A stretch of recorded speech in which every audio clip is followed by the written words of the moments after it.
요약해 봅시다. 이제 저를 보셔야 되겠죠? 서로가 눈과 눈이 마주쳐야 강의가 들립니다. 성경은 하나님의 아들 예수 그리스도의 복음의 시작이다. 이렇게 시작해요. 여러분, 항상 기독교의 가장 처음은 어디냐? 마가복음에서부터 시작이 돼요. 그러면은 예수님이 하나님의 아들이시고 그리스도가 되는 것이 우리 모두의 기쁜 소식이 된다. 이런 말이에요.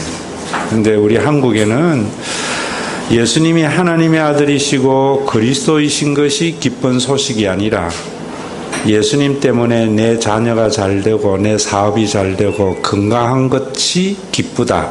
이러면은 예수 안 믿어도 기쁘잖아요. 우리가 그들과 다른 기쁨과 평안이 넘치는 거예요.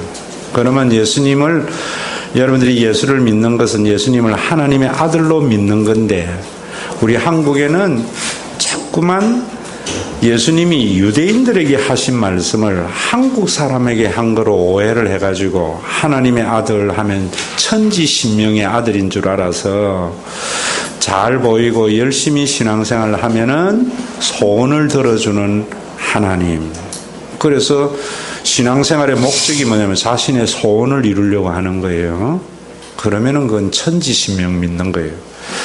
예수님이 하나님의 아들이라 한 것은 유대인들에게 했는데, 유대인들에게 자신을 하나님의 아들이라고 주장하는 것은 어떻게 받아들인다고요? 이분은 성전을 건축하는 분이구나 라는 걸 받아들이는 거예요.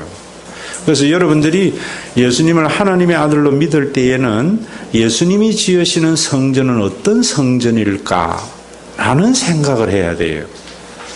예수님을 통하여 내 소원을 성취해 볼까, 이러면은 천지신명이 되는 거예요. 그럼 예수님이 진짜 하나님의 아들인가 아닌가 하는 것은 무엇으로 판가름된다 했어요? 예수님이 행하신 표적들. 그래서 예수님이 소경의 눈을 뜨게 하고 안전뱅이를 걷게 한 것은 여러분들의 병을 예수님이 고쳐주신다는 의미가 아니고 또 안 고쳐진다는 의미도 아니에요. 본질적인 의미는 예수님이 자기가 하나님의 아들이신 것을 드러내기 위한 표적이에요. 그런데 한국에는 자꾸만 예수 믿고 병 고치고 죽은 자를 살리려고 하니까 이상한 종교가 되는 거예요. 그래서 여러분들이 예수님이 소경의 눈을 뜨고 안전뱅이를 걷게 한 것은 자신이 하나님의 아들이심을 확실히 믿게 한 표적이고, 그것을 보았던 예수님과 함께 자랐던 제자들은 예수님을 하나님의 아들로 받아들인 거예요. 자, 그러면은 두 번째로 이제 그리스도 예수라고 이야기할 때에, 그리스도라는 말은 헬라어예요. 히브리어로는 메시아라는 말이에요. 또 중국 성경에는 기독이라고 번역되어 있어요. 우리나라는 중국을 통해서 기독교가 전래되면서 기독교 이렇게 한 거예요. 아마 한국으로 바로 들어왔으면은 크라이스트교라든지 그리스도교 이렇게 됐겠지요. 그럼 그리스도라는 말은 기름 부음을 받은 자라는 말이지만은 무엇을 말하는가 하면은 제사장적 사역을 말하고 선지자적 사역을 말하고 왕적 사역을 하는 자에게 했는데, 앞에서 여러분들에게 이야기한 대로 예수님이 하나님의 아들이시면은 성전을 짓는 자인데, 예수님의 제자들은 예수님을 그렇게 받아들였는데 수많은 사람들은, 또 지금도 유대인들은 예수님을 하나님의 아들로 받아들이지 않는다고. 왜 안 받아들였는가? 그들은 성전을 뭐라고 생각했는가 하면 돌로 지은 건물을 성전이라 생각했고, 그 안에 행해지는 제사를 그들은 하나님께 드리는 제사라고 생각했던 거예요. 그런데 예수님 당시에 행해지는 모든 유대교의 종교의 행태는 건물을 짓는 예배당을, 성전을 짓는 데에 많은 사람들이 부역과 과도한 세금으로 고통을 당했고, 또 그 안에 제사를 드릴 때에도 제가 그런 이야기 했죠. 그 성전에서 자기가 흠없는 제물을 바치려고 하는데 레위인들하고 짜가지고 흠 있는 걸 해가지고 제물을 굉장히 과도하게 비싸게 팔고 또 그것을 사기 위해서 돈도 당대에 소통이 되는 그런 동전은 다 시저의 화상이 있는데 두로의 동전만이 없는데 그걸 환전을 하는 과정에서도 많은 이득을 취했다고요. 그래서 그 제사라는 종교적인 예전이나 그 모든 것들의 본질은 사라지고 그 형식 속에 그런 일들만 있었다고. 그래서 하나님이 예수님을 이 땅에 보내어 주어서 이제는 다시는 종교인들에 의해서 그 사람이 가지고 있는 신앙심을 위해서 치부의 수단으로 삼지 못하도록 단번에 제사를 드렸다. 히브리서에서 그렇게 이야기하는 거예요. 그래서 예수님은 자신의 몸을 통해서 하나님 앞에 제사를 드림으로 말미암아 그 제사의 기능이 성전의 기능이 완성됐다. 그것을 하신 분이 그리스도다. 이런 말이에요. 그러면 예수님은 제사는 뭐냐면 하나님과 인간관계의 회복을 말하는 건데 그게 언약의 제사, 속죄의 제사, 하나님에 대한 계시인데 제가 여러분들에게 말씀을 드릴 때에 예수님의 십자가에 달려 돌아가심은 하나님의 저주를 받은 십자가의 신명기에 의하면은 왜냐하면 나무에 달린다는 저주를 받은 자라 했기 때문에 그런데 그래서 모든 유대인들과 예수님의 제자들마저도 예수님이 소경의 눈을 뜨고 안전뱅이를 걷게 할 때에는 틀림없이 구약에 예언되어져 있는 하나님의 아들인데 십자가에 달려 돌아가시자 하나님의 저주를 받은 자라고 다 떠나버렸다고. 떠나버린 그들이 다시 예수님에게로 오게 된 것은 그 저주가 자기의 죄 때문에 저주가 아니라 많은 사람이 받아야 할 저주를 대신 받으신 하나님의 제물이 되시고 성전을 이루신 것을 뭐를 통해서 확인했는가? 부활을 통해서 확인한 거예요. 그래서 예수님의 부활 이후에 이 사람들은 예수님이 거짓 선지자가 아니고 진짜 신명기에 예언되어 있는 그 선지자이구나 하고 예수님에게로 와서 부활의 증인의 역할을 했다 이 말입니다. 그러면 여러분들이 한 가지 아셔야 되는 것이 예수님의 십자가에 달려 돌아가심으로 말미암아 이제는 모든 사람의 아버지가 되신 거예요. 하나님은. 그래서 제가 여러분들에게 이야기할 때에 예수를 안 믿는 사람도 하나님의 자녀예요. 그런데 그들은 하나님의 자녀이면서 하나님을 아버지라 여기지 않고 사탄을 아버지로 여기는 자들이에요. 그런데 우리 한국의 교인들은 자꾸만 하나님이 아버지 되심에 대해서 진짜 내 아버지인가? 하나님이 진짜 나를 사랑하는가? 이 의심이 마음속에 있는 거예요. 왜 이런 의심이 있는가 하면은 예수님의 부활이 하나님의 존재에 대한 표적이고 십자가가 하나님이 아버지 되심에 대한 표적인 것으로 보지 아니하고 소생으로 보기 때문이에요. 그래서 교회 다니는 사람들 중에 보면은 하나님의 사랑을 확인하려고 어느 집회 가면 어디에 가면 은혜 있더라 하고 쫓아다닌다고. 그것은 뭐냐면은 의학증이라 그래요, 저는. 여러분, 예수 믿는 사람들 중에 대부분의 한국 교인은 의학증이 참 많아요. 어처증이 뭐죠? 어처증이라는 것은 아내와 부부는 서로 부부예요. 그런데 부인의 자기 아내의 관계를 의심하는 게 어처증이잖아요. 그 의심한다고 해서 두 사람은 부부가 아닙니까? 맞습니까? 부부가 맞다고. 그래서 어처증에 걸리면 뭐 하는가 하면은 진짜로 이 사람이 나를 사랑하는가 거기에 집착해가지고 관계가 주는 행복을 누리지 못하고 그 관계를 확인하려고 매일 싸우고 이런다고. 한국의 교인들도 제가 볼 때에는 하나님이 아버지가 되심을 부활을 통해서 확실히 믿으면 되는데, 하나님이 나를 사랑하는가? 하나님이 진짜 내 아버지인가? 의심을 해가지고 맨날 그거 확인하러 교회 다니고 은혜 받으려고 집회 다닌다고. 하나님이 아버지 되신가의 그 관계가 주는 풍성함을 누리지 못한다고.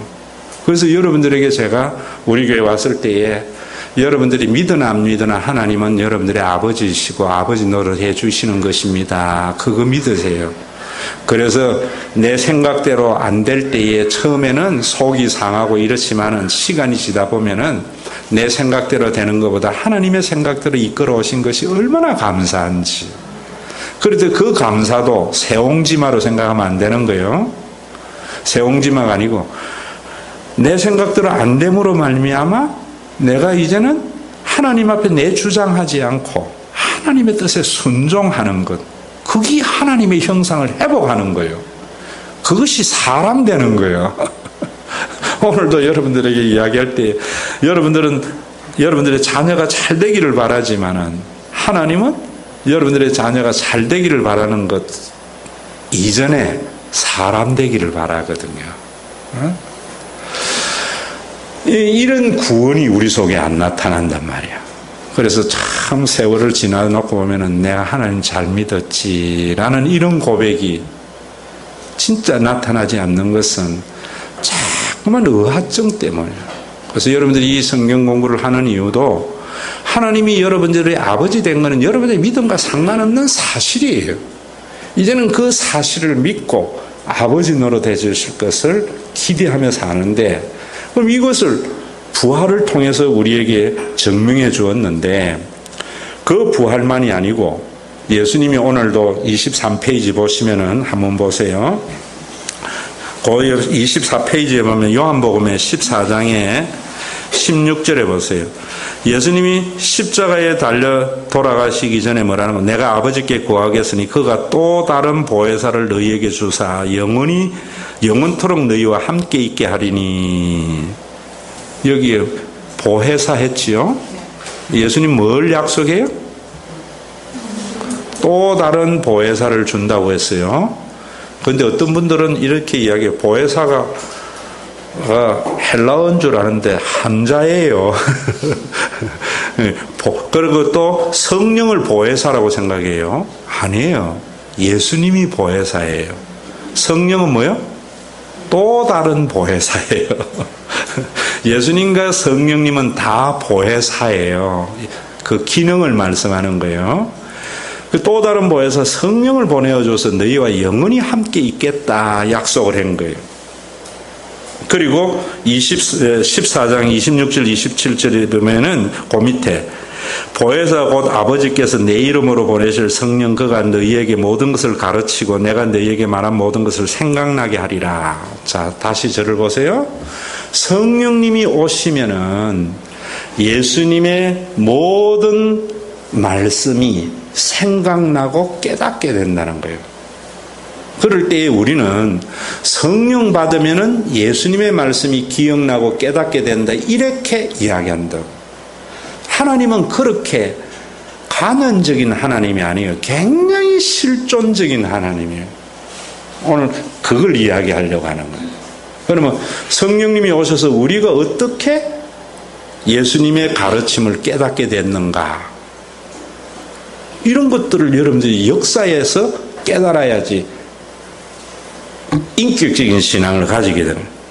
그리고 요한복음 16장 7절에서 보면은 그 밑에 14절에 보세요. 그가 내 영광을 나타내니 내 것을 가지고 너희에게 알리겠습니다. 성령님이 오시면은 예수님의 영광, 하나님의 영광을 나타낸다고 할 때에도 또 저를 보세요. 여러분들이 많은 단어의 개념에 대한 교정이 일어나야 돼요. 우리 한국 사람들은 영광이라고 하면 하나님의 좋은 명성이 드러난다고 이렇게 생각해요. 그래서 내 자녀가 잘 되고 내가 착한 일을 하면 하나님이 영광 받으신다는데, 요한복음의 영광이라는 것은 하나님의 본질이 드러남이에요. 성령님이 오시면은 하나님의 그 본질이 나타나게 된다는 거예요. 그래서 그 성령님이 오셔서 그 모든 것들을 나타낸다 이런 말이에요. 그리고 요한복음 17장의 15절에 보면 내가 비옵는 것은 그들을 세상에 데려가기 위함이 아니라 다만 악에 빠지지 않게 보존하기 위함이다. 예수님이 대제사장으로서 우리에게 비옵는 것은 천국에 데려가기 위해서가 아니고 뭐라고요? 이 땅에서도 악에 빠지지 않고 우리가 보존되도록. 그리고 21절에 어떻게 보존은 아버지께서 내 안에 내가 아버지 안에 있는 것 같이 그들도 다 하나가 되어 우리 안에 있게 하사 세상으로 아버지께서 나를 보내신 것을 믿게 하라. 여러분, 예수 믿고 내 자녀가 잘된 것을 가지고 예수님을 믿게 하는 것이 아니라 우리가 어떤 모습을 통해서 하나 되는 모습을 통해서. 그래서 오늘 설교에도 제가 그런 이야기 했잖아요. 우리가 반대 사람을 물리치려고 하나님 믿는 게 아니고 받아들일 수 있도록 그 신앙의 승리가 있어야 된다고 했던 거예요. 그래서 여러분들이 이 강의를 잘 들으면은 그다음부터 설교를 지금 이해하는 폭보다 훨씬 넓게 이해가 되어져요. 자, 누가복음 24장 45절 그 49절에 보세요. 그래서 예수님이 마지막 뭐라는가 하면은 볼지어다 내가 내 아버지께서 약속하신 것을 너희에게 보내리니. 약속하신 것은 뭐예요? 성령을 보내리니 너희는 위로부터 능력을 입히울 때까지 이 성에 머물러라. 성령이 오실 때까지 예루살렘 성에 머물러서 기도하라고 그랬어요. 자, 그래서 이제 23페이지 있는 것은 놔두고, 자, 여기에 사도행전 2장을 해야 되는데 이 성경 구절이 지금 잘못되어 있어요. 자, 사도행전 2장에 보면 예수님이 오순절날 성령님이 오셨어요, 안 오셨어요? 이 땅에 오셔서 불의 혀같이 갈라지고 사람들이 난곳 방언으로 말을 듣는. 자, 요것도 여러분들이 좀 알아야 될 것 같아. 성령 받으면은 방언을 한다고 그래, 자꾸. 그게 이제 순복음 교회에서 강조하는 거예요. 또 사도행전 2장에는 보면은 베드로나 이런 사람들은 다 히브리인들인데 그 사람들 아람어 썼어요. 근데 거기에 여러 15개국 언어로 가지고 외국어를 하는 줄 알아요. 근데 거기 가만히 보면은 말하는 방언이 아니라 듣게 된다는 거예요. 베드로가 아람어로 이야기하는데 저 사람에게는 영어로 들리고 이 사람은 중국 사람에게 들리고 이 사람에게는 이래 되는 거예요. 그래서 영어 가르치려고 성령 받게 하면 안 돼. 자, 그거는 후차적인 기고 성령이 임하셔서 희한한 공동체가 세워진 거예요. 요걸 여러분들이 아셔야 되는 거예요. 응? 사도행전 2장에 보면은 모든 사람들이 뭔가 하면은 저마다 자기의 것을 자기 것으로 여기지 아니하고 물건을 통용하며 떡을 떼며 집에서 모이기를 힘썼더라 이렇게 말을 해요. 하나님을 찬미하더라. 그리고 이 교회는 여러분들이 자꾸만 지금도 자, 그 질문 1 한번 봅시다. 요거 하고 제가 이렇게 질문 예수님의 십자가와 부활과 성령 강림으로 역사적인 사건으로 믿어야 하는 이유는 어디에 있는가? 자, 질문인에 대한 대답 보세요. 예수님께서 십자가에 죽으시고 부활하시고 성천하셔서 이 역사적인 사실입니다. 우리에게 성령을 보내어 주셨습니다. 사도신경에도 우리가 이거 고백하지요. 성령 강림으로 전혀 새로운 가치관을 가진 사람들이 생겨났고 혈연과 연고를 뛰어넘는 성령을 함께 나누는 유기체적인 공동체인 교회가 역사 가운데 나타난 것입니다. 자, 여러분 보세요. 앞에서 제가 여러분들에게 말을 할 때 예수님이 십자가에 달려 돌아가심으로 말미암아 우리의 믿음과 상관없이 하나님은 우리 모두의 누가 되셨다고요? 아버지가 되셨다 했지요.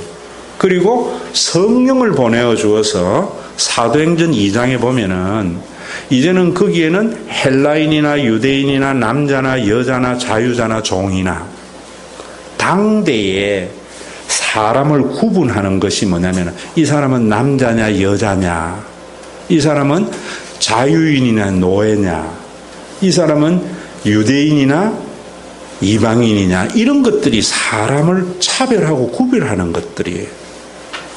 우리나라 사람들은 이 사람이 늙은 사람이냐 젊은 사람이 요즘으로 이야기하면 김씨냐 이씨냐 전라도냐 경상도냐 이런 모든 계층이 사라지고 정말 하나 되는 이상한 모임이 태어난 거예요. 성령이 임하면서. 이것은 역사에 예수님이 십자가에 죽으신 것과 같은 구속사적인 사건이에요. 자, 요 말 여러분 잘 이해해야 돼요. 신학자들도 이걸 가지고요, 저 하란의 바벤크는 뭐 단회적이냐 연속성이냐, 지금도 성령을 받으면 이런 일들이 계속되는가, 뭐 이런 이야기들은 그런 게 아니에요. 예수님의 십자가에 죽으심으로 말미암아 하나님이 우리의 아버지가 되신 것은 한 번이거든요. 구속의 사건. 그걸 받아들임으로 말미암아 우리는 그 삶의 실존이 되게 하는 거예요. 오순절에 성령이 임함으로 말미암아 모든 인간이 만든 차별과 계층을 무너뜨리는 이상한 공동체가 예루살렘에 하나 나타난 거예요. 이 공동체가 나타났는데 이 공동체는 그동안에 전혀 보지 못했던 공동체예요. 여러분들이, 제가 여러분들에게 이야기하는 것 중에 하나가 자꾸만 우리가 313년 콘스탄틴이 기독교를 공인함으로 말미암아 세계 종교가 되었다 이러는데 그거 제국적 사관에서 보는 잘못된 생각이에요. 여러분들이 이 콘스탄틴이 기독교를 공인할 때에 어떤 상황인가를 알아야 돼요. 로마가 그 전에 어떤 사건이 있었던 군인이 50년 동안 통치를 한 거예요. 그 중에 25명의 황제가 바뀐다고. 평균 1년, 2년 만에 황제가 바뀐다고. 권력 투쟁이 엄청 심했다고요. 그래가지고 그 콘스탄틴이 있는 그 시대에 6명의 황제가 서로 나뉘어서 로마를 통치를 했어요. 그러다가 이 6명이 이제 패권 다툼으로 들어가서 맨 마지막에 이제 막센티우스하고 콘스탄틴이 전쟁을 하는 거예요.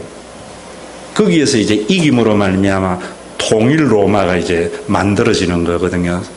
그때에 여러분들이 한번 생각해 보세요. 그 황제들이 권력 다툼을 하는 그 와중에 황제가 되려고 하는 사람은 권력만 탐하는 사람이 아니에요. 어떻게 하면은 좋은 나라를 세워볼까 하는 생각이 있다고. 우리나라에도 대통령이 되려고 하는 사람은 권력을 탐하는 사람도 있겠지만은 대부분 자기 나름대로 이 나라를 어떻게 하면은 좋은 나라로 만들어 볼까 하는 주관적인 생각이 다 있다고, 정치하는 사람들은. 그런데 자기가 보니까 아무것도 아닌 그 권력을 서로 차지하려고 죽이고 수많은 정적에 피비린내 나는 이런 싸움을 하는 가운데 턱 한 군데 보니까 나사렛 땅들이 모이는 그 교회를 보니까 이게 이제 여러분 고문서에 있는 거예요. 참 희한한 거예요. 어떤 희한한 게 있는가 하면은 그때에 알렉산드리아 지역에 흑사병이 돌아가지고 수많은 사람이 죽을 때에 글이 뭐라는가 하면 부모도 자식을 버리고 자기 살려고 가고 자식도 부모를 쓰려고 자기를 가는데 교회는 전혀 가족의 관계가 아닌 사람들이 그 환자를 돌보다가 지가 그 병에 들어서 죽어가요. 뭐 이런 일이 있는가 이런 거예요. 또 로마를 다스릴 때에는 팍스 로마나라고 지도자에게 힘과 권력이 있어가지고 그 힘과 권력을 가지고 눌려도 언제 반란이 일어날지 모르는 그런 데인데, 이 기독교는 보니까 교회는 벌레 같거든요. 벌레는 보면 여러분, 벌레의 짐승과 동물과 벌레의 차이는 뭐예요? 벌레에는 우두머리가 없어요. 그래서 날아가는 게 무질서하게 막 날아가는 거예요. 이 초대교회에는 지금과 같은 장로, 목사 이런 것들이 계층이 이렇게 완비된 것도 아닌 거거든요. 누가 어떤 권력을 가지고 질서를 잡아가는 것도 아닌데 자기 할 일 자기가 하는 거예요. 목사는 성경을 가르쳐주고, 장로는 교인들을 잘 돌보고, 집사는 섬기고, 그 누가 하라 소리도 안 했는데 자기 역할을 잘 감당하면서 질서 있게 돌아가요. 저기 뭔가 이 생각하신 거예요. 그래서 그가 복음을 받아들여서 로마를 바로 기독교의 정신으로 세워야 되겠다 해서 공인이 된 거예요. 이 동인이 되면서 교회는 타락하기를 시작한 거예요. 제가 여러분들에게 말씀을 드렸지만은 유대인들은 돌로 지은 예배당이 성전이라고 생각했는데 초대교회는 성전을 교회당을 세우지 않았어요. 집에서 모였어요. 예배의 순서도 지금과 같은 이런 예전도 없었어요. 지금과 같은 직분에 대한 조직도 없었어요. 그런데도 잘 돌아가는 이상한 모임이 생긴 거예요. 이게 성령의 강림으로 인하여 생긴 교회의 모습이었단 말이에요. 여러분, 그러면 이런 교회가 어떻게 해서 생겼는가? 자, 그 밑에 23페이지 밑에 보세요. 이 사실 역시 우리의 믿음과 상관없는 역사적인 실제의 사건입니다.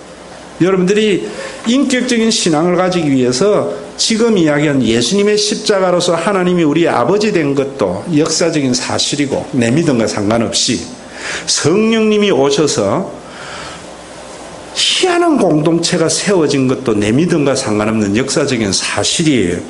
다만 우리가 이러한 사실을 받아들이게 되면 이전과 전혀 다른 사람이 될 것이고, 이렇게 거듭난 사람들이 모일 때 혈연과 연고를 뛰어넘는 성령을 함께 나누는 유기체적인 공동체인 교회가 실존하게 될 것이다. 자, 그러면은 우리가 그때의 그 신앙과 교회의 모습을 성경을 통해서 우리가 봐야 되거든요. 그러면은 그 다음에 넘겨보세요. 넘겨보면은 질문에는 예수님의 십자가 부활과 성령 강림이 왜 우리에게 기쁜 소식이 되는가 했는데, 성경의 로마서 8장 15절과 17절 우리 다 같이 한번 읽어봅니다. 시작. 너희는 다시 무서워하는 종의 영을 받지 아니하고 양자의 영으로 받았으므로 우리가 아빠 아버지라고 부르짖느니라. 자, 이 말씀도 유대교의 바리새인이었던 이 바울이 예수님을 거짓 선지자라고 해가지고 잡아 죽이는 데에 그의 추종자들을 종교 재판으로 넘기는 데에 앞장섰는데, 이가 다메섹으로 가는 그 길에서 부활하신 예수님을 본 거예요. 그러면서 그가 예수님의 복음을 이해하고 다마스커스에 있는 교회를 가서 탁 보는 순간 뒤집어진 거예요. 그곳에는 여러분, 지금은 우리가 남녀가 이래 같이 있지만은 과거에는 남자와 여자는 하늘과 땅 차이였어요. 자유인과 노예가 한자리에 밥을 먹는 것은 있을 수 없는 일이었다. 이방인과 유대인이 하나가 될 수 있는.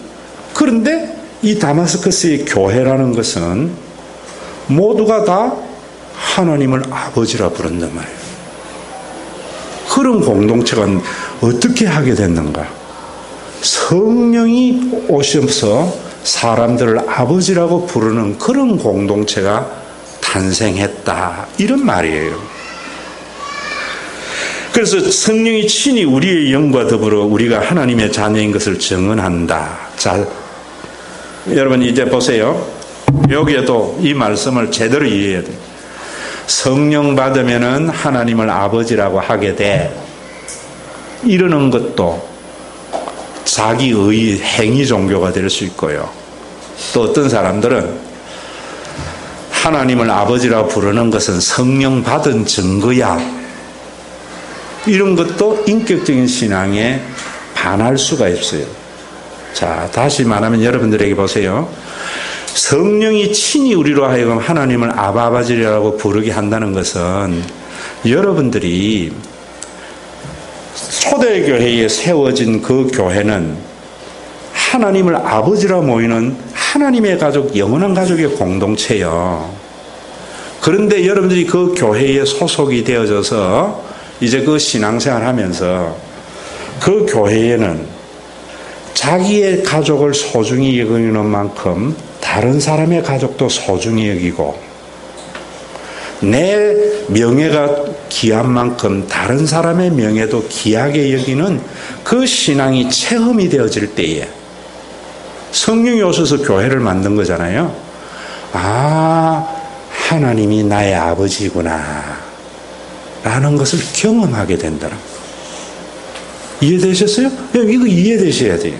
자, 다른 말로 이야기할게요. 여러분들이 가정에서 아버지, 엄마가 참 감사하다 하는 것은 어떨 때 생기는 거예요? 그 아버지와 엄마로 인하여 우리의 가족이 가족의 애를 경험하게 될 때에, 가족 사랑을 경험할 때에 참 아빠 사랑해, 엄마 사랑해, 내가 엄마 아빠의 자녀가 된 거 고마워, 이런 것이 있잖아요. 그 가족의 삶을 통해서 부모의 사랑을 경험하는 거잖아요. 성령님이 오셔서 만드신 교회를 통해서 하나님이 아버지 되신 것을 경험해야 되는 거예요. 그래서 제가 여러분들에게 교회 생활은 종교 생활이 아니고 하나님이 아버지 노릇 해주시는 것을 경험하는 것이 교회예요. 그때 성령이 우리에게 아버지 된 것을 증거한다는 거예요. 그리고 갈라디아서에도 보면 6절에 보세요. 너희가 아들이므로 하나님이 그 아들의 영을 너희 마음 가운데 보내사 아빠 아버지라 부르게 하셨느니라.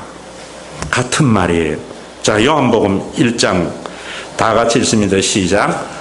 자기 땅에 오매 자기 백성이 영접하지 아니하였으나 영접하는 자 곧 그 이름을 믿는 자들에게는 하나님의 자녀가 되는 권세를 주셨으니 이는 혈통으로나 육정으로나 사람의 뜻으로 나지 아니하고 오직 하나님께로부터 난 자들이니라. 자, 저는 사실은 CCC나 내비게이터 이런 데에서도 훈련도 많이 받았어요. 그런데 참 복음의 왜곡이 거기에서 참 많이 일어나요. 뭐라는가 하면 브릿지라든지 뭐 여러분 이런 걸 가지고 사형리를 가지고 복음을 전하고 형제님 예수님을 당신의 주인으로 모시겠습니까? 모시는 순간 당신에게는 놀라운 일이 벌어집니다. 오늘 영접하십시오 이런다고. 우리나라 사람들은 그때 영접할 때 이거 가만히 안 하면은 더 귀찮게 할 것 같거든. 그래서 영접한다고 하면 오 형제님 오늘 성령님이 형제님에게 이 영접을 하게 해서 이제는 하나님의 자녀입니다. 절대로 이 사실을 잊지 마세요. 의심이 될 때마다 이 확신을 가져야 이런다고요. 여러분 이 말씀에 요한복음을 다시 한번 보세요. 1절에 보면은 자기 땅에 오매 자기 백성이 영접 아니했다. 누구를 영접 안 했다는 말이요? 예수님을 영접 안 했다는 말이에요. 왜 영접 안 했어요? 예수님을 거짓 선지자라고 생각했기 때문에. 왜 거짓 선지자라고 생각했어요? 예수님이 말씀하시는 성전과 제사를 유대인들이 받아들이지 않았기 때문에. 그래서 영접하라는 말은 예수님을 구주로 영접하라는 말이요. 예수님이 하나님의 아들과 그분이 십자가를 지심으로 말미암아 하나님의 아버지 되신 것을 받아들이려는 말이요. 그걸 받아들이는 것이 영접이에요. 그런데 우리가 이 영접을 문자주의에 빠져서 이야기한다고. 자, 그리고 그 영접은 곧 그 이름을 믿는 것이라 했지요. 이 말은 영접함과 그 이름을 믿는 것은 같은 말이란 말입니다. 예수님이 하나님의 아들로서 십자가에서 하나님이 우리 아버지가 되게 하신 그 사실을 받아들이는 것이 영접이다 말이에요. 그러면 뭐가 되는 권세를 얻게 된다고요? 하나님의 자녀가 되는 권세를 얻는다는 거예요. 자, 그러면서 13절도 보세요. 이 하나님의 자녀가 되는 이 영접은 13절에 다 같이 읽습니다. 시작.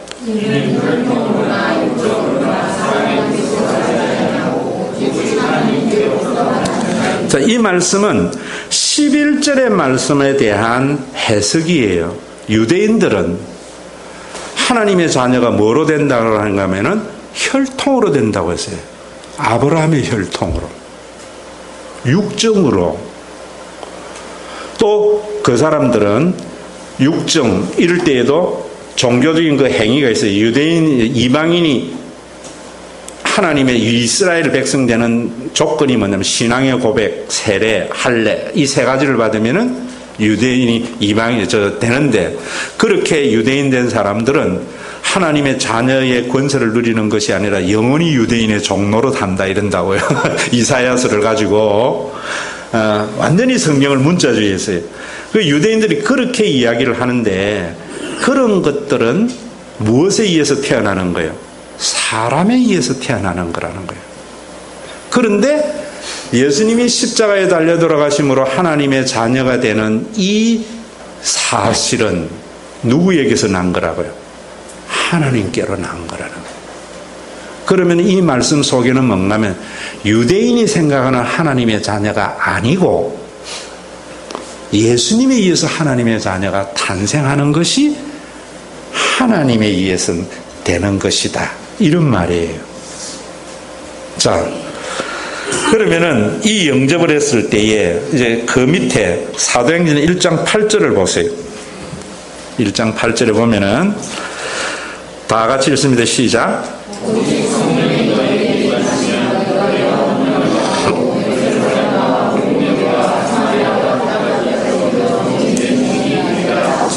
자, 이제는 예수님이 뭐만 앞두고 있는가 하면은 십자가의 죽으심과 부활과 이제는 성천을 앞두고 성령을 보내주기 위해서 이제는 막 성천하려고 할 때에, 예수님 왜 성천하시는가 하면 사도신경의 고백도 있지만 우리에게 누구를 보내주려고? 성령을 보내주려고.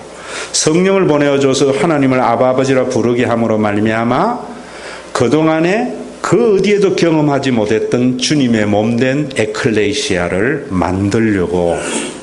자, 그럴 때에 그 성령이 임하시면, 오순절에 성령이 임하시면은 어떤 일이 일어난다고요?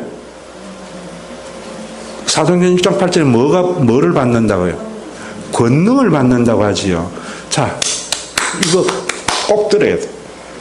권능을 받는다는 말을 기독교가 사실은요, 크게 바뀌는 것이 뭐냐면, 지금 산업혁명이 일어나면서 그 제국주의가 서양에 아주 팽배해지잖아요. 그 침략을 하는 데 선교사들이 앞장섰어요. 그러면서 성경에 많은 왜곡이 있다고. 응? 너희는 가서 모든 족속으로 아마 아버지와 아들과 성령의 이름으로 뭐 세례를 주고, 이런 것들도 그 성경 전체에 중요한 게 아니라 성경의 가장 큰 핵심은 내가 너희를 사랑한 것 같이 너희도 서로 사랑하라. 이건 없어져 버린 거예요. 전부 확장만 이야기하는 거예요. 그게 제국주의와 자본주의의 덕목이거든요. 그런데 여기에서 그래서 그 확장을 위해서 성령이 임하시면 뭘 받게 된다고?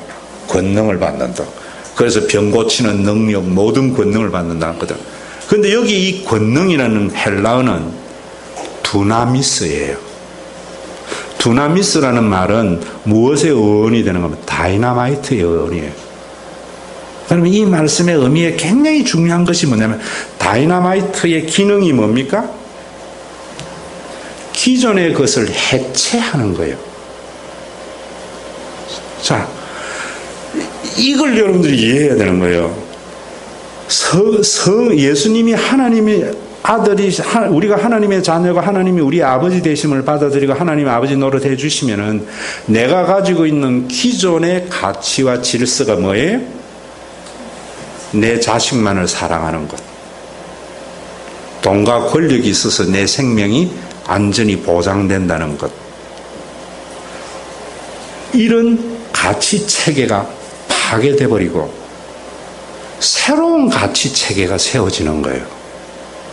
왜 교인들이 성숙되지 못하는가 하면은 바로 이 권능을 받아서 더 많은 사람을 지배하고 내 자식만을 더 잘 되기를 바라니까 해체가 안 일어난다. 왜 안 일어나는가? 성령이 오셔서 교회를 만든 구원사를 모르기 때문에.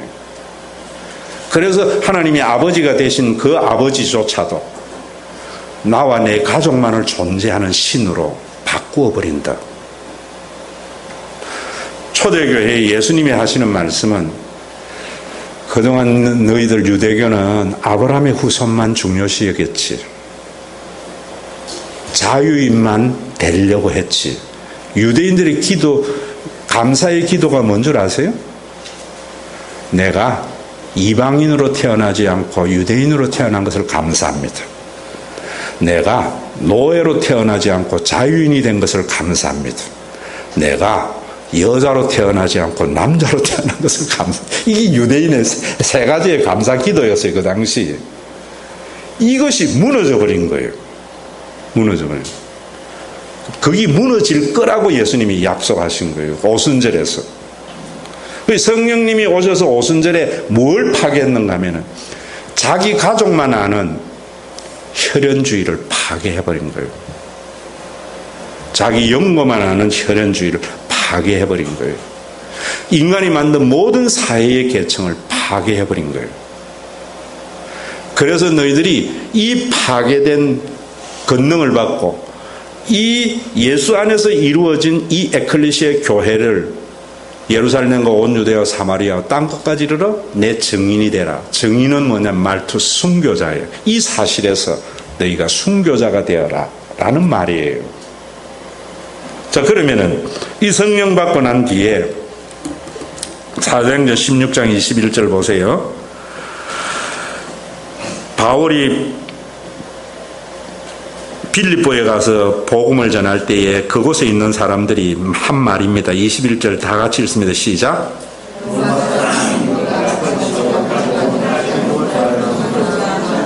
자, 예수님이 하나님의 아들이 되신 사실을 우리에게 전하고 부활의 증인을 통해서 그걸 역사하고 이제는 예수 안에서 예루살렘 교회에 이런 일들이 일어났다. 여러분들도 이 사실을 받아들이면은 예루살렘 교회와 같은 그런 사실이 여러분들 속에 실존될 거다라고 이야기를 전하니까 로마의 가치에 있었던 빌립보라는 도시는 빌립보라는 도시는 지금도 여러분들이 그 그리스에 가면 네아폴리라는 항구에서 언덕을 올라가면 있는 도시예요. 이 빌립보 교회는 여러분들이 역사적으로 유명한 알렉산더 알잖아요. 그 알렉산더 아버지가 빌립이에요. 그 빌립을 기념해서 도시를 건설하면서 어떤 사람들을 그곳에 살게 했는가 하면은 퇴역 군인들을 그곳에 살게 한 거예요. 그러면서 로마의 시민과 속국가는 신분에서 엄청난 차이가 있어요. 그리고 로마 시민에게는 굉장한 특권이 부여가 되어져요. 그런데 이 빌립보 지역에 사는 사람들에게는 로마에 사는 사람들과 동일한 특권을 부여했다고. 그런데 복음을 전하는 이들 이야기 들으니까 로마는 어떤 도시냐 하면은 로마는 여러분들의 가장 큰 덕목이 힘이에요. 그래서 팍스 로마나 하는 것은 강력한 힘에 의해서 질서와 평화를 유지하려고 하는 것이 로마의 체계란 말입니다. 그런데 힘이 아니고 종의 원리를 섬김의 원리를 한다고. 그러니까 로마 사람들에게는 도저히 받아서는 안 되는 메시지라고. 지금 그 말을 한다. 여러분들이 교회에 와서 들어야 할 말은 오늘 설교를 한다면은 우리 엄마들이 하나님 잘 믿어서 자녀들이 판사가 되고 의사가 되고 대통령이 되는 그런 사람이 되도록 신앙생활 잘 하세요. 여러분들에게 딱 맞는 이 현세에 맞는 소리야 안 맞는 소리야? 맞는 소리잖아요. 근데 교회 와서 목사님이 뭐라는가 하면은 애가 친구하고 싸워서 그 친구 욕하거든. 그 친구도 하나님이 사랑하는 사람이야. 네가 그러면 안 돼. 마음에 안 든다고. 이 시대에 받아야 할 말입니까? 애 그래 키워가지고 애가 사랑 구실하겠어요? 못하겠어요? 예? 솔직히 젊은 엄마들 그래 키우면 애가 제대로 이 땅에서 살 수 있겠어요? 못 살겠어요? 그러니까 목사님이 말하는 거는 받으면 안 돼. 이게 빌립보에서 일어났던 게. 자, 그 속에는 굉장한 이기가 있죠. 근데 누군가가 이런 삶을 자꾸 살아갈 때에 분명히 그 아이에게는 손해일지 몰라도 우리나라는 그 정신이 나라를 살리는 거예요. 이걸 아셔야 돼요. 제가 인천공항을 비정규직을 정규직으로 하면 인천공항 적자 날 거라고 저는 예상을 해요. 그러나 한국 경제 전체로 보면은 덕이 되는 거예요. 우리 교회가 같이 누구든지 교회를 우리 교회를 끌어모으는 것이 아니라 저는 늘 열어놓거든요. 또 우리 교회가 너무 교인들 흡인력이 강하면은 작은 교회가 쓰러질 거라고 생각해서 배려하면서 하면은 우리 교회는 손해예요. 그러나 하나님 나라 전체로 봤을 때에는 유익이 된단 말이에요. 이해되세요? 희한한 가치관이 생기는 거예요. 거기에 두려움이 있는데 왜 우리가 그래 살아야 되는 가 그건 다음 주에 할 거예요. 자, 그래서 사도행전 20장 35절도 다 같이 읽습니다. 시작.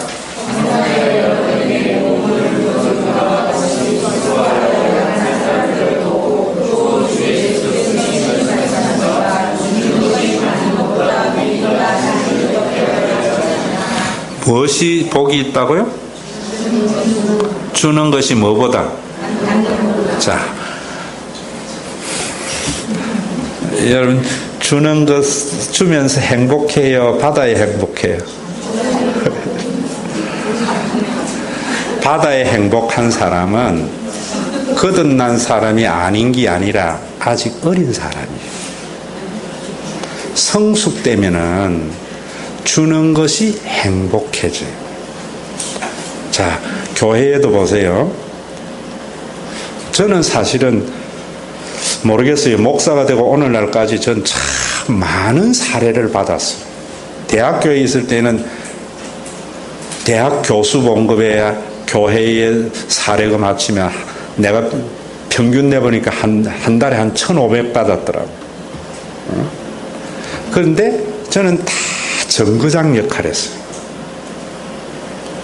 저는 아직도 월세에다가 저를 위한 적금의 돈은 없어요. 자, 여러분 이 말 잘 들으세요. 여러분 보세요. 여러분들의 자녀들은 받는 자입니까? 주는 자입니까? 받는 자지요. 근데 자녀들은 받으면서 행복해요? 불평해요? 불평해야 한다고. 그런데 열심히 일해가지고 주는 엄마는 주면서 행복해야 하나? 행복해요? 희한한 일이 있잖아요. 거기 오순절에 성령 받으면서 가족의 범위를 넘어서는 가치관이 탄생한 거예요. 어떻게 해야죠? 들어야죠. 무엇을 들어야죠? 그리스도의 말씀을 들을 때. 그래야 신앙이 성숙되는 거예요. 여러분들이 이제는 여기 와서 하나님의 아버지 되심과 우리 모두는 성령을 나누어 가진 가족이라는 이 사실을 받아들이는 것이 신앙의 출발입니다. 이러면은 처음에는 저렇게 살아가지고 내가 사회의 부적응자가 되지 않겠나 하고 또 그걸 받아들였지만은 여전히 받는 게 좋아요. 그런데 그 말씀을 자꾸 들으면은 자꾸 주면서 행복한 그런 일들이 일어나는 거예요. 이게 성화고 신앙의 생활이에요. 우리 한국 교회는 목사님이나 장로님이나 다 섬기려고 그래요. 그래서 예수님이 내가 온 것은 섬김을 받으려 함이 아니요 도리어 섬기려 함이니 라고 말씀을 하셨고, 마태복음에도 보면 구하라 그리하면은 찾으라 그리하면은 문을 두드리라, 그러면 기도 열심히 하면은 두드려지고 얻을 것이다 이런다고. 결론이 뭔 줄 아세요? 뭐라는 건 맨 마지막에 그렇게 말해요. 너희가 섬김을 받으려 하는 대로 남을 섬겨라. 한금률 말하는데 누가복음에 가보면은 이렇게 말해요. 너희가 자식에게 좋은 것을 줄 알거든 하물며 너희 아버지께서 구하는 자에게 성령을 주시지 않겠느냐. 무엇을 구하라는가 하면은 성령을 구하라는 거예요. 성령을 구해서 성령이 여러분들 속에 하나님의 아버지 되시고, 교회가 이제는 여러분 교회 다니면 우리가 육을 입고 있는 인간, 내 자식을 버리는 게 아니에요. 그건 신천지는 버리라면 이단이 되는 거예요. 응? 신천지는 자기 엄마도 아줌마로 불러라 그래요. 여러분 성경은 우리가 육을 가지고 있는 우리들에게 내 자식이 참 귀하게 여겨져요. 그거는 뭐 본능이에요. 그런데 이 말씀을 자꾸 들으면 내 자식이 귀한 만큼 다른 사람의 자식도 귀하게 여겨져요.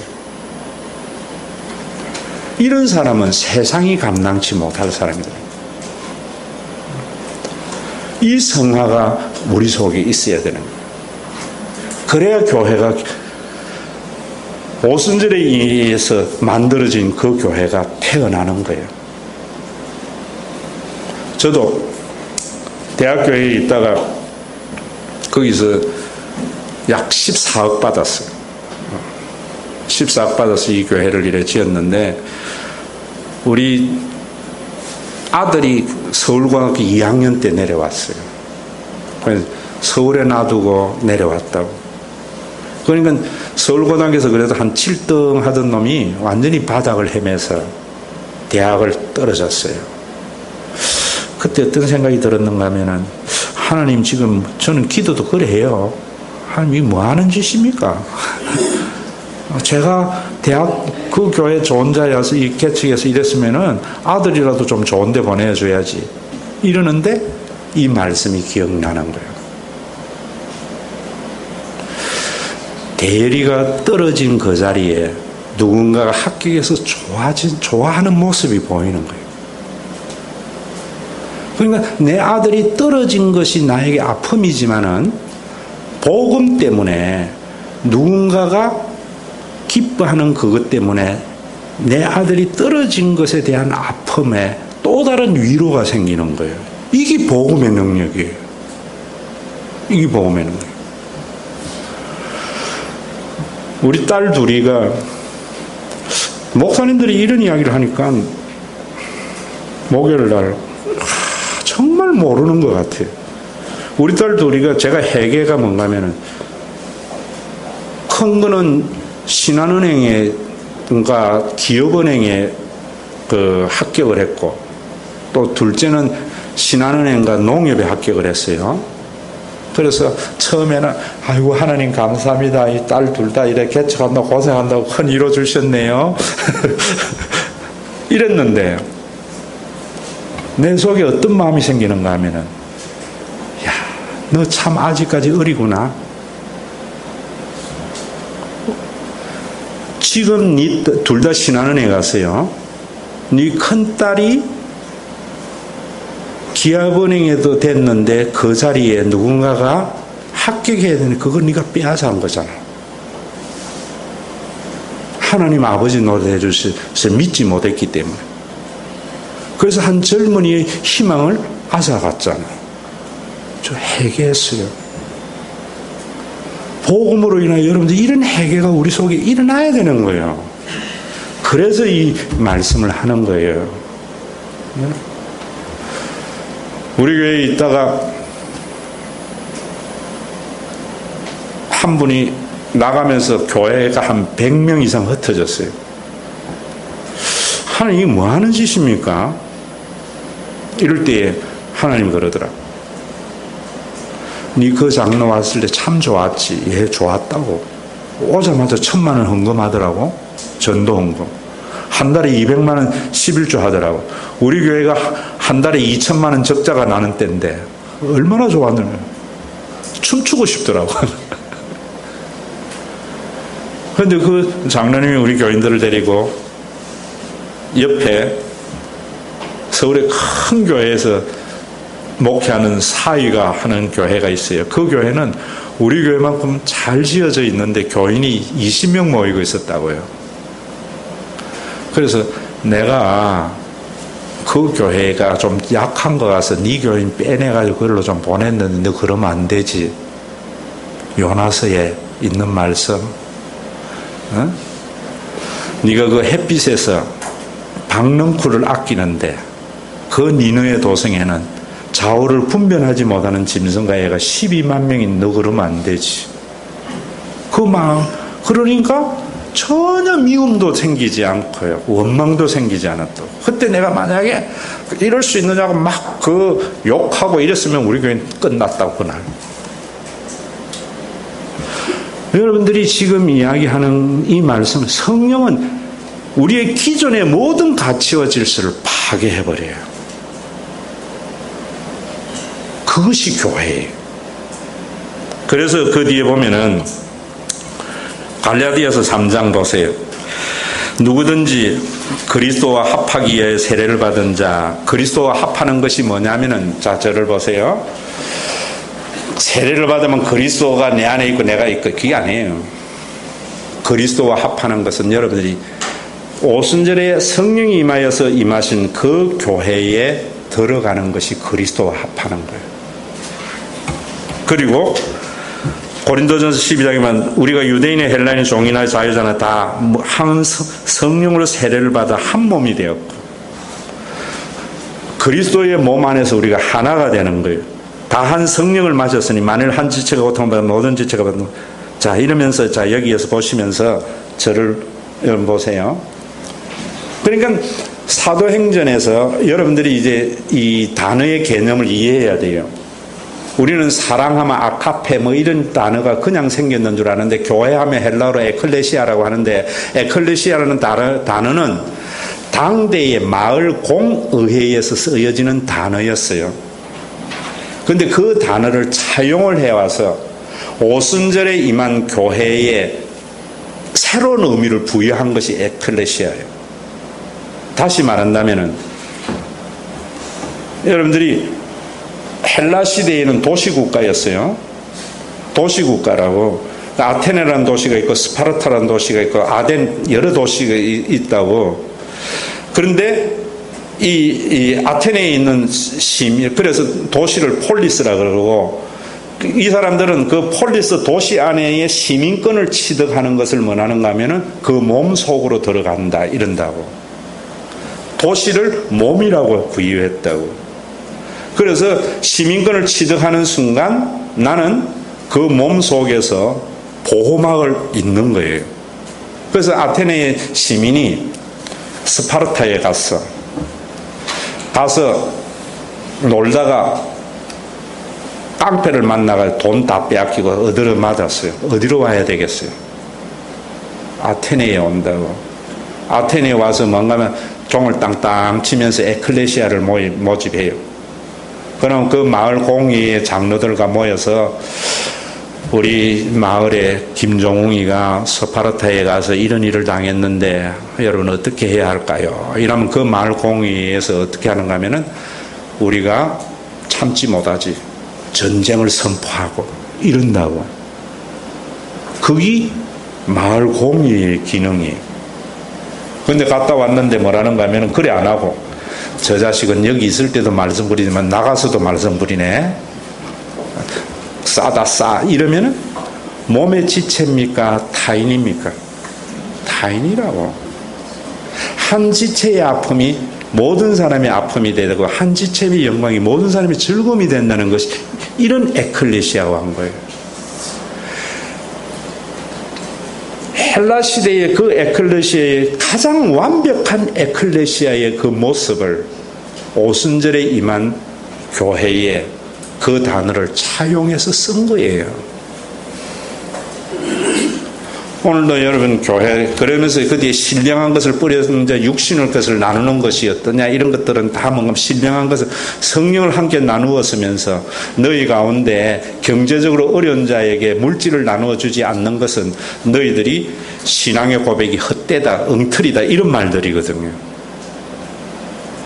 그래서 제가 여러분들에게 이야기할 때 그런 이야기 하는 거예요. 성전을 짓는 것은 돌로 지은 예배당을 짓는 것도 이 안에 행하여지는 종교적인 예전에 참여하는 것도 교회가 행하는 프로그램에 참여하는 것도 아니고 성전을 짓는 것은 여러분들이 하나님이 아버지 노릇해 주시는 것을 기대하며 사는 삶이 성전이고 다른 사람을 성령에 함께 나누는 가족으로 여기면서 살아가는 것이 성전을 짓는 거예요. 이것은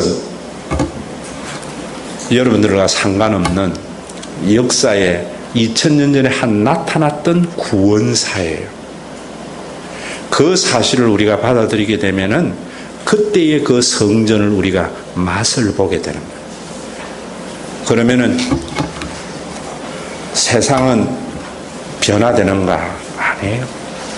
예수 믿으면 좁은 길이고 십자가의 길인데 왜 살아야 되는가? 다음 주에 하는 겁니다.